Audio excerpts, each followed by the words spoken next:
Welcome to Fear No Evil, where the evil that I speak about is child sexual abuse, because we have a movement going on right now with Hollywood regarding workplace sexual harassment. However, because it's a movement of women, the fallacy is that men and women can be abusers in the workplace.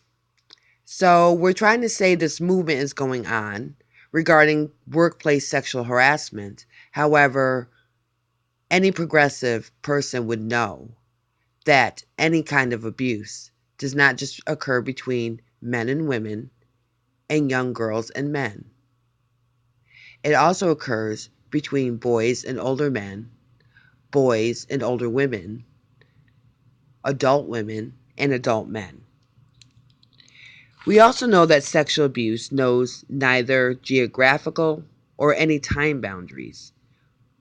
We also know it has occurred in all parts of the world for centuries. We know that has shown up in ancient Greek and Rome.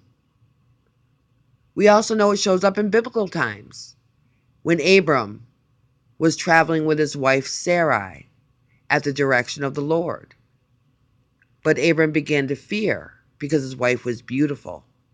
And so he told Sarai to tell people, or to tell the Pharaoh, that he was her brother and that she was his sister, in which that's what she did.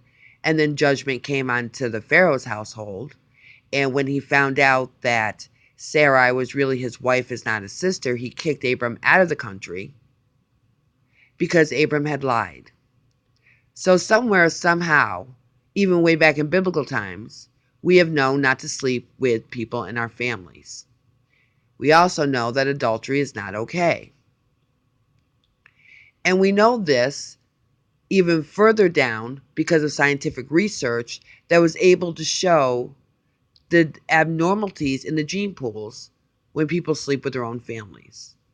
However, in society right now, we seem to be touching or suggesting that any kind of contact with any minor, with any adult, may be okay. And for a long time, most authorities did agree that any sexual contact with an adult and a child is just not okay. It's never consensual, and because of the power structure, it's not okay. And our society actually needs to stay there. And if the scientific community wants to begin to decide to change their opinion, they haven't talked to enough sexual abuse survivors to understand that it's never okay and that a child can never handle any kind of sexual abuse. Now we know that girls are abused more than males. We only know this because girls report more than males. The research shows that only 10 to 33% of males ever report their abuse, and that's from the JAMA review.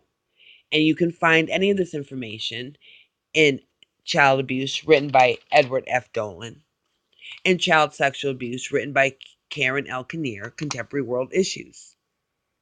We know that the average age can be between 8 and 13.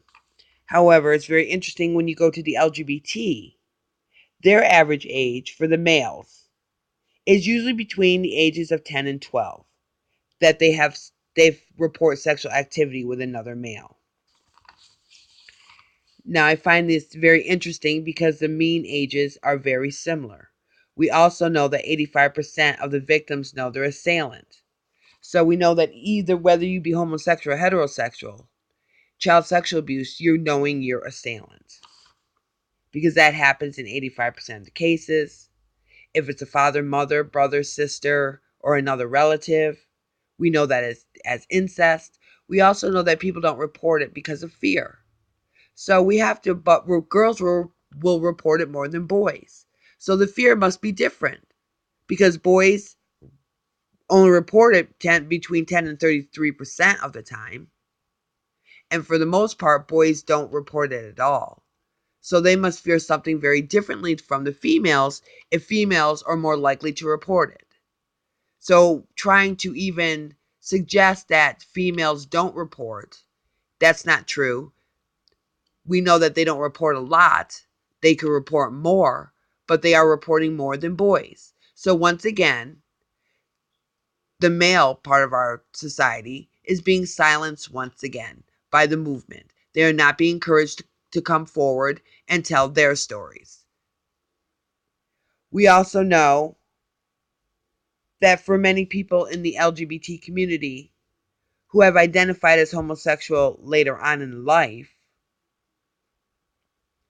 we know that from some of the studies that they believe those who report being homosexual, who also have sexual abuse in their background, they also believe that it contributed to their homosexual feelings towards other males.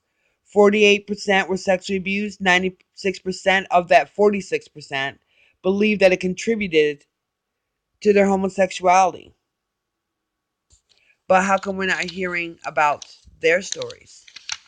How come the ones who are in the LGBT who feel that their own sexual abuse as a child may have contributed to their same-sex feelings, when we know that the statistics show that it's earlier sexual contact for males when they're children? But we don't hear the stories. Their stories are silenced. That story is kept, those statistics are kept separate. So it's hard to draw a line between all of this when all the studies are kept separate.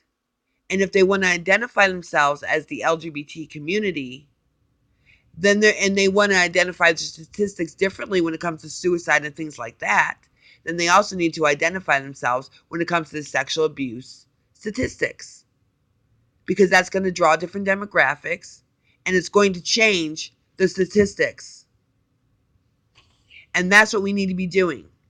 Looking at all these studies, because those who are in the LGBT community, there are some who say that they're sexually abuse survivors. And we need to start looking at their statistics and then start comparing their statistics to other sexual abuse survivors, as well as to the population who are not sexual abuse survivors. And that is something that the scientific community has not done, the psychological community has not done. There are no studies on any of this because they prefer to silence it all to create some kind of political agenda at the expense of kids who are being sexually abused. And that just is morally and ethically not okay.